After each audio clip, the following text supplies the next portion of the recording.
इस बारी ठाकुर जी ने बोला चुप, संसार को बताना मत, ये भक्त और भगवान का मामला होता है। इशारा किया चुप रहे, किसी को नहीं बताना मैं ऐसा भोग लगा चुका हूँ।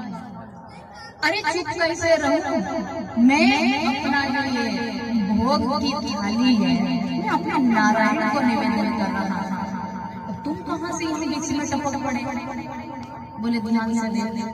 और उसी समय ठाकुर जी ने चतुर्भुज पीताम्बरधारी चक्र पदम गदा हाथ में लिए हुए ऐसे स्वरूप धारण कर लिया और गर्गाचार्य को धन्य कर दिया, कृतार्थ कर दिया। गर्गाचार्य का जब दर्शन हुए गर्गाचार्य ने बड़े प्रसन्न हुए, अश्रुधारा आंखों से अश्रुधारा बह गई है। और गर्गाचार्य हाथ जोड़ कर कहते हैं हे प्रभु तेरी लीला बड़ी विचित्र तेरी लीला है। कभी तो जन्मों से मैं तुझे भेजता हूँ, आज मैं तेरे ही जन्मपत्री बना डाली। ये तेरी ही लीला, ये मेरे बस में नहीं है। इसलिए जो परमात्मा को भजता है उसके लिए करने को तैयार रहते हैं। बोले सच्चिदानंद भगवान जय जय श्री राधे। ये लीला किसी को भी पता नहीं चले, ऐसा ठाकुर जी ने कहा मेरी मैया को तो कदापि मत बोलना। दर्शन है अब मैं फिर वैसा ही लीलाधारी बन जाता हूँ।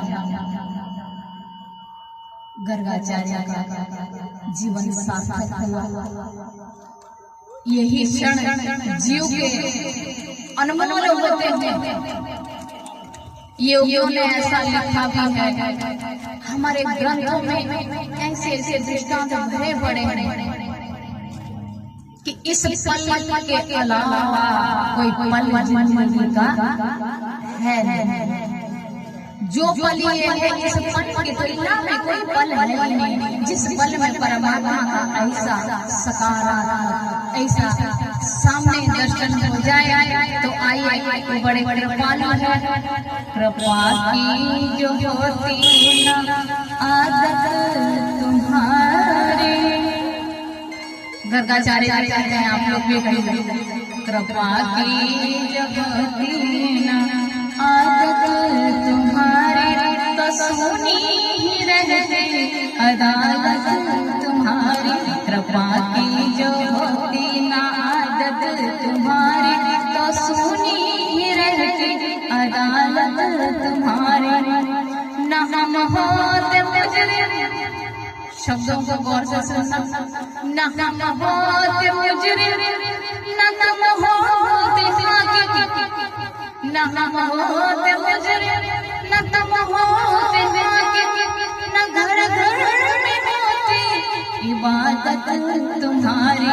कृपा की जो होती ना आदत तुम्हारी तो सुनी ही रहती अदालत तुम्हारी। कृपा की जो होती ना आदत तुम्हारी तो सुनी ही रहती अदालत तुम्हारी।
संकीर्तन करने लगे हैं। इस ब्रह्मांड में तेरे अलावा तो कुछ है भी नहीं। इसलिए हे प्रभु मेरे जीवन को हाथ कर दिया है। अब कौन कौन सी लीला करोगे यहाँ?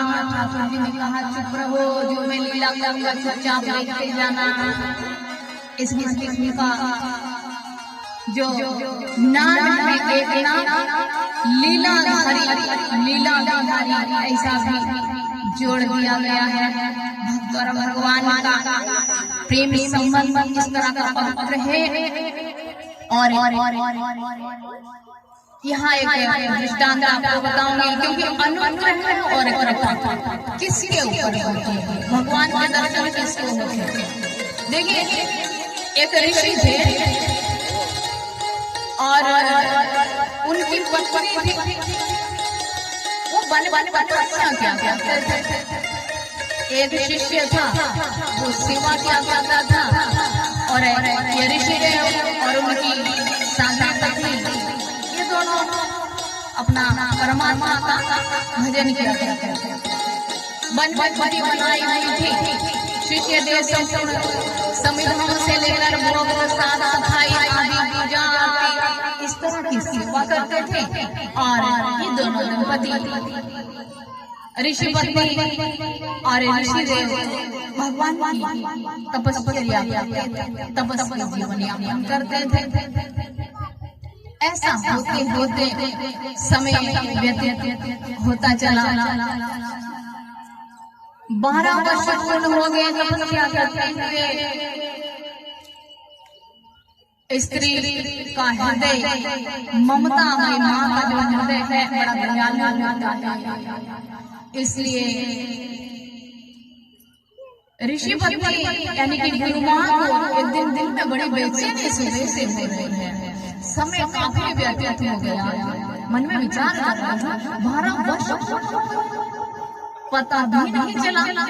हम तपस्या करते रहे, वो अच्छी बात है, लेकिन ये जो हमारा शिष्य है इस बालक का भी कोई कल्याण कर लेना चाहिए। बेचारा 12 वर्ष से हमारी सेवा में है, तो इसका भी कुछ न कुछ कल्याण और हो जाना चाहिए।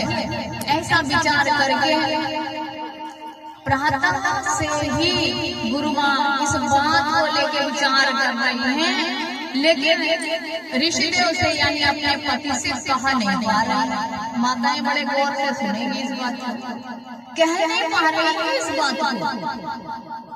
सारा दिन व्यतीत हो गया, जो भी काम कर रही है, लेकिन मन में वही बात आ रही है। 12 वर्ष पूरे हो गए हैं, हमारा ये बालक जो शिष्य है ये बेचारा कितनी सेवा करता है। अब तो इसका भी कोई हिसाब किताब कर देना चाहिए। संध्या का समय हुआ, पूजा आरती हुई, भोग प्रसाद का समय, भोजन किया। अब शयन का समय हुआ। गुरु माता पतिदेव ऋषिदेव के चरण सेवा करने लग गई है। चरण सेवा, लेकिन इस बात को कहा नहीं पा रही है। जो भजन करते हैं परमात्मा का, उनका हृदय पवित्र होता है। ठीक ये कैमरा जो लगा हुआ नहीं, कैमरे की तरह पवित्र होता है। और इसमें उस हृदय में सबकी जो झलक है वो साफ दिखाई देती है। इसलिए ऋषिदेव को काफी विचार हो रहा है बड़ी देर से कि आज जो है देवी जी बहुत देर से सेवा कर रही है, न सोने का नाम दे रही है, न टाइम दे रही है। तो उन्होंने खुद ही कह दिया, बोले देवी रात्रि काफी व्यतीत हो गई है, क्या बात है, आज विश्राम नहीं करना है। तो गुरु माँ कहने लगे, बोले स्वामी जी विश्राम जो करना है वो थोड़ा मैं कुछ कहना चाह रही थी। बोल तुम कहिए, अब तो 12-1 बजे जा रहे हैं और तुम तो सुबह से सोच रही हो। लेटे लेटे ऋषियों ने ये कह दिया, तुम तो सुबह से उसी को सोच रही हो। इस बात का बोलो जो कहना है। आज का समय ऐसा है क्या? आज टाइम ऐसा है भाई, जो बोलना हो खड़ा बोलते ही चले जाना, अगले की तो सुननी नहीं। तो ऐसा हमें विचार करना चाहिए, अपने चरित्र को, अपने आचरण को व्यवस्थित बना लेना चाहिए। इसी तरह से गुरु माँ का थोड़ा हौसला हुआ, कहने लगी दो। मैं एक बात कहना चाहती थी आपसे, हमारा जो ये शिष्य बालक है, ये इसको बेचारे को 12 वर्ष हो गए और 12 वर्ष से ये हमारी सेवा कर रहा था। एकाकार भाव से कभी नाच करके इसकी वाणी पे आया है, अपनी दिनचर्या को बड़े बड़े भाव से ये निभाता है। तो मैं चाहती थी इसको कुछ दे दिया जाए, कुछ दे दिया जाए, कोई गुरु मंत्र इसको दे दो तो ये भी अपना भजन करे, अपने जीवन को कृतार्थ करे।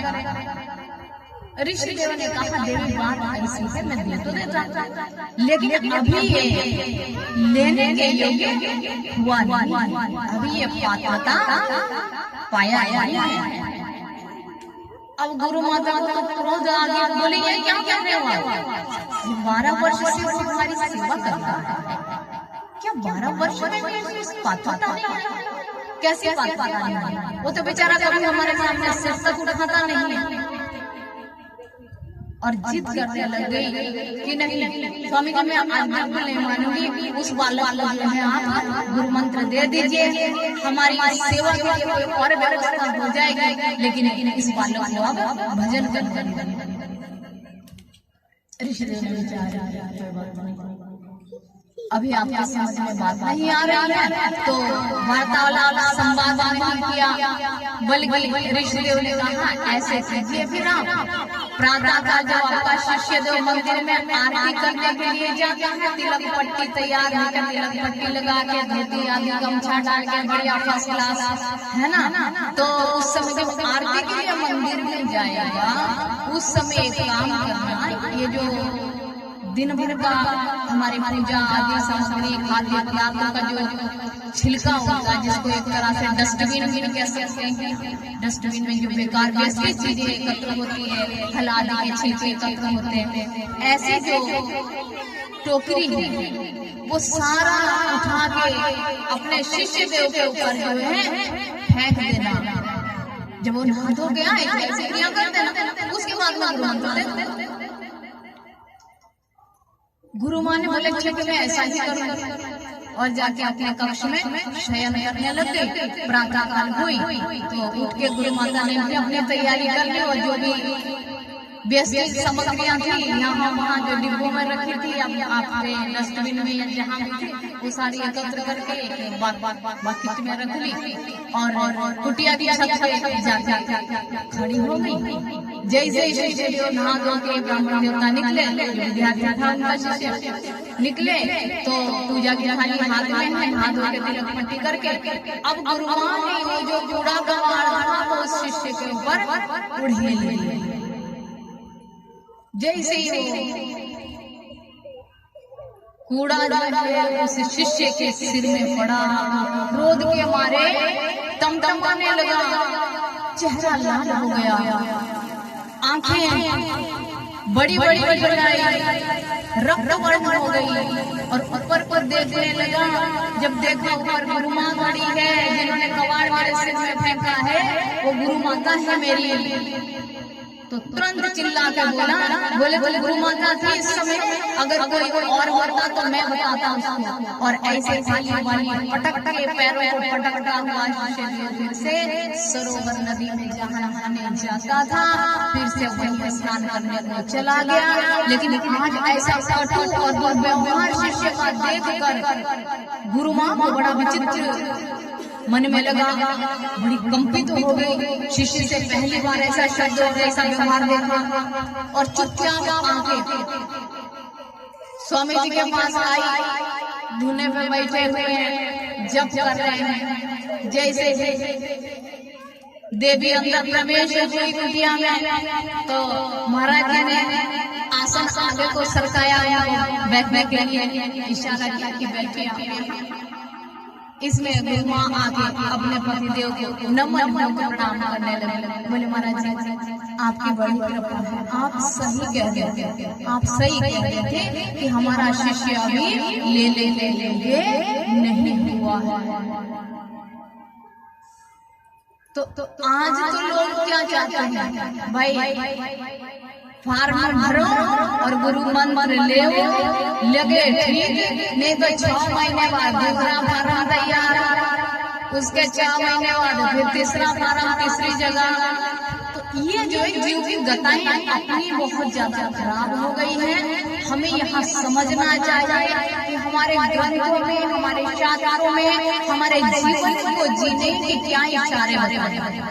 हमें जिंदगी अपने शास्त्र अनुसार, अपने ग्रंथों के अनुसार जो जीवन यापन करता है, उसके जीवन में कभी दुख आता ही नहीं। बोलिए सच्चिदानंद भगवान की। फिर से वैसे प्रक्रिया चलती रही, मौन होके शिष्य देव सेवा कर रहे हैं और गुरु माँ और ऋषि देव ये दोनों अपना तपश्चर्या कर रहे हैं। 12 वर्ष फिर हुए। जब 12 वर्ष और व्यतीत हो गए, 12 और 12 कितने होते हैं बताया, गिनती आती है कि नहीं? 12 वर्ष हो गए तो 12 और 12 24 वर्ष की सेवा इस बालक की हो गई।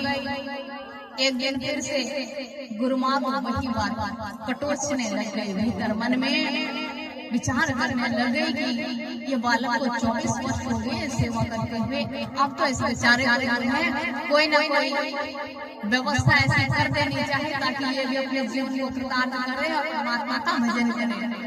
आज फिर 12 वर्ष पूर्व वाली जो क्रियाएं थी वही गुरु माँ ने फिर से दोहराई। लेकिन बेचारी आज भी देखो 24 वर्ष बीत गए हैं, लेकिन आज भी पति के सामने किसी एक बात को कहने में हिचकिचा रही है, बोल नहीं पा रही, चरण सेवा कर रही है। और इसी बीच ऋषिदेव ने फिर से कह दिया वही शब्द, बोले जो कहना चाहते हो बोलो, रात काफी होगी, फिर विश्राम करें। तो गुरु माता ने कहा कि पतिदेव बात ऐसी है, ये हमारे शिष्य को देखिए, इस बालक को 24 वर्ष हो गए सेवा करते हुए और सेवा करते हुए 24 वर्ष व्यतीत हो गए हैं। हमें इतना चाहते हैं कि इसके गुरु मंत्र आप दे दे और ये परमात्मा का भजन करे ताकि इसका जीवन कृतार्थ हो जाए, हमारे पास कोई और बालक सेवा के लिए आ जाएगा। तो ऋषिदेव ने कह दिया, बोले देवी 12 वर्ष पूर्व जो क्रिया की थी वही क्रिया कल सुबह कर दो और मैं गंगा में दे दूंगा।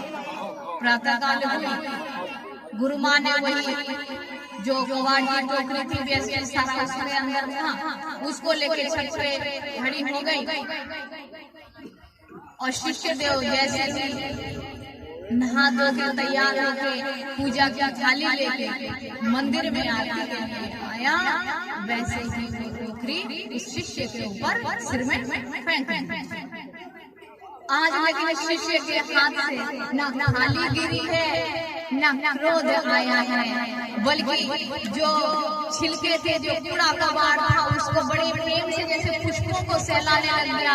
बोले अहो भाग्य मेरे, आज मुझ पर बड़ी कृपा हो गई है, मेरी आज किस्मत खुल गई है, मेरी माँ की मुझ पर बड़ी कृपा हुई है, मैं धन्य हो गया, मुझ पे पुष्पों की वृष्टि हो गई। देखिए स्थान भी वही, गुरु माँ भी वही, वो शिष्य भी वही था, लेकिन आज फर्क क्या था? उस शिष्य में परिवर्तन आ गया था। कौन सा शिष्य में परिवर्तन आ गया था? उसके जो जन्मांतर का जो मन था, भ्रम था, मैल था भीतर का, वो गुरु की सेवा करके नष्ट हो गया था। इसलिए उसको दृष्टि ऐसी आ गई थी कि मेरी माँ, मेरी गुरु माँ, मेरा गुरु कभी मेरा अकल्याण नहीं कर सकते हैं, वो मेरे ऊपर कोई कृपा करना चाह रहे हैं, तब ऐसा था। आज ये विश्वास आ गया था 24 वर्ष बाद। उसके बाद उसको गुरु दीक्षा मिली है। तो यहाँ ऐसे दृष्टांतों से आप लोगों को ये समझ लेना चाहिए कि आज समय कहाँ जा रहा है। लोग बात को समझ नहीं रहे हैं। गुरु मंत्र कोई खेल थोड़ी है। किसी तपस्वी का पूरा जीवन से कमाई हुई जो पूंजी है वही ऐसे कैसे उठा रहे हैं। अब ये समझना तो आप लोगों को, ये मैं खुल के नहीं बताऊंगी, ये तो आपको समझना है कि ऐसे गुरु मंत्र ऐसे क्या कितनी बोरियां भर ली है, सोचने की बात है। ऐसे तो ऋषियों के भी इतने हजार इतना देखा आपने जिन्होंने तपस्या की है, एक लिमिट होती है, परीक्षण करके शिष्य बनाए जाते हैं। तो ऐसा आप लोगों को विचार कर लेना चाहिए स्वयं। तो आइए भगवान केशव के बाल स्वरूप का आरती गायन